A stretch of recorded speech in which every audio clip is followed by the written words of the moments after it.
Let's go up front with Jeff here. Jeff Kasufi, ESPN. Hey, Jeff.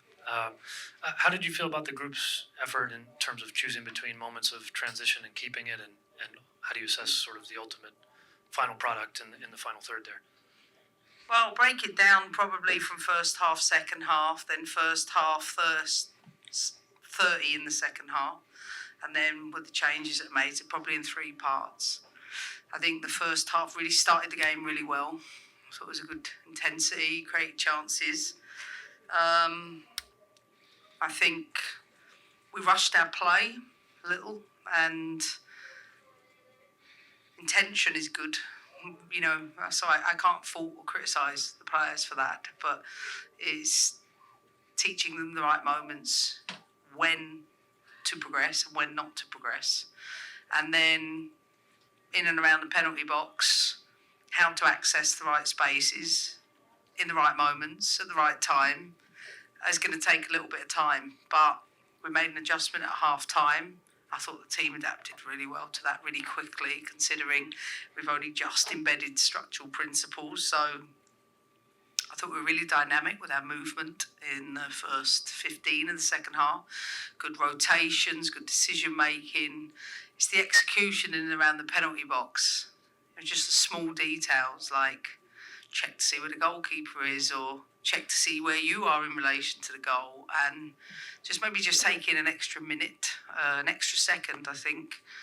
But I was really happy for Sofa. I thought second half, first 15, 20 minutes, I thought her and Mal was so dynamic, and Trin got a little bit more space. But for me, it's execution. That's what I will focus on. Back up front. Yeah, right there. Hi, I'm Meg Linehan, The Athletic. Alyssa earned her 100th cap back in Gold Cup, but was celebrated today. I was hoping that you could maybe talk about what you have learned about her with your time so far as a player and as a human. Well, I learned a lot last night because I was gifted the honour to be part of the 100 cap ceremony that the team do internally. So I learned a lot in that period of time. Stories from the players about their experiences, about who she is as a human, who she is as a teammate, who she's been in clutch moments, and got some really good insight into how much she loves crosswords. But I got a sense from everyone that there's no greater teammate than Alyssa Naeher in terms of how she puts the team first and, you know, what she's done over the years. So today's result and performance was absolutely for her. Like, we had a really special day yesterday with her, with the 99ers. So I think the team really wanted to demonstrate those things, and I've seen already, albeit very introverted, she's a fantastic human being. Who else we got? Pass it on. I'm Stephanie on The Athletic. You talked about how you thought Mal and Soph were dynamic. Trinity's getting in space. We saw Rose Lavelle covering a lot of ground, a lot of positions, and like you said, a lot of subs. We got a first cap for Croy. I'm just wondering, with so many players on the field and all of them at times looking fairly dynamic, how much of that is, the work you've done with the coaching staff defining expectations, and how much is these players just good soccer IQ and gelling really well?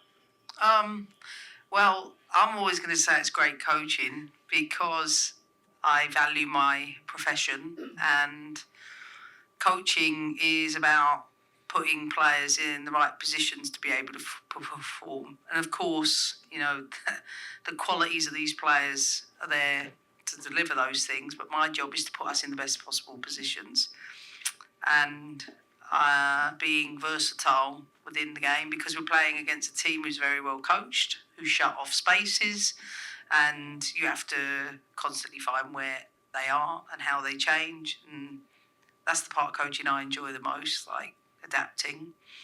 But they're so intelligent. They really are, and I love the way we went up another level. You only have to see from just an XG perspective at the end of the game. Listen, it's 2 point something and should be much bigger, because for the chances we created, we're not hitting the frame enough. I still think that's something to add. But I think the difference in momentum from first half to second half was even bigger for us, much more control. But I think we're only scratching the surface of that. I think there's another lot of layers to go for everyone, not just the group side. Nancy, you had one? Thanks.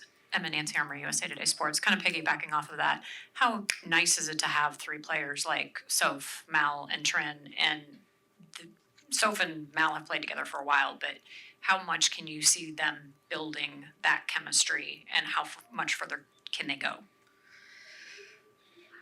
I mean, they're extremely dynamic.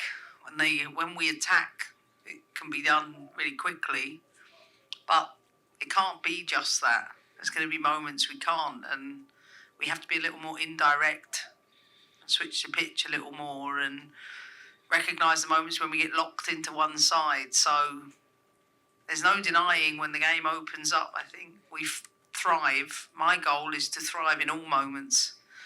So we still have a lot of learning to do with that as a team, as a collective. But if we use March as a reference point, then I think it's fair to say this game was much more measured, much more controlled, limited them to very little. So step in the right direction. All right, we're just going to take one from Jason online, then we're going to go Jonathan, Sanjay, and Andrew, and then we'll be done because we got to go to DC, people. Go ahead, Jason.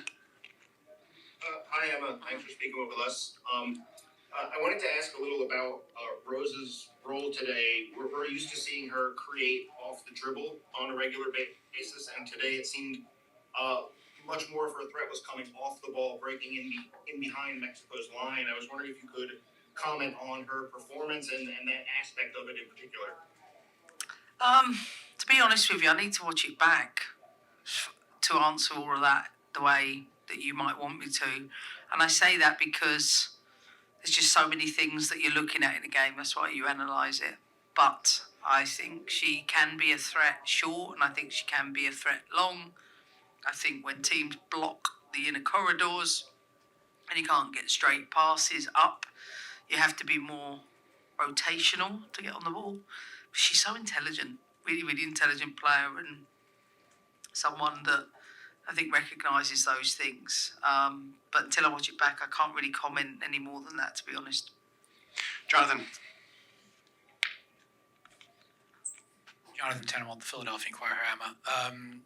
You mentioned the balance between pushing forward, not pressing, not all that stuff. Where for you is the balance of the extra pass versus the quicker shot? Because Sophia said when she was out here, maybe we could have shot a couple more times than we did.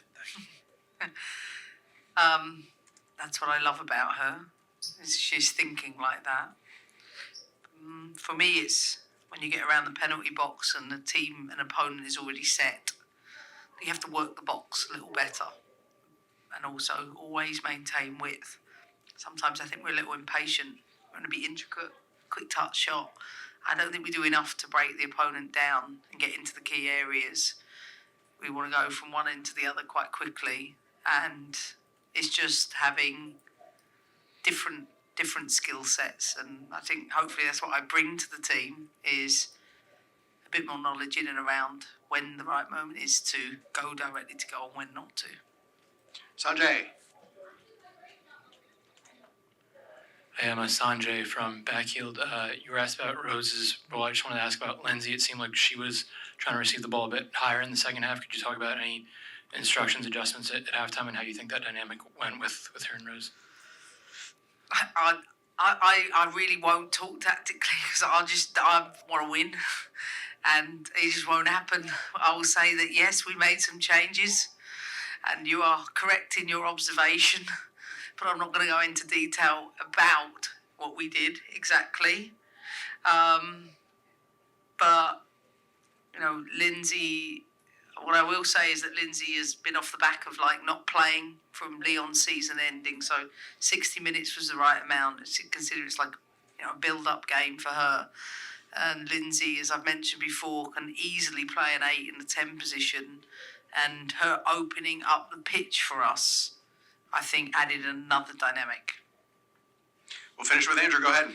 Thanks, Aaron. Andrew Jones, Believe Network. Emma, now that she got through this one, will England win tomorrow in the Euro final? I sincerely hope so. I hope. I'm in DC, it's a day off tomorrow, and I for sure will allow myself and some of the staff permission to watch that game. And I know I'm Team USA, but seeing as USA are not in the Euros, I really hope England win.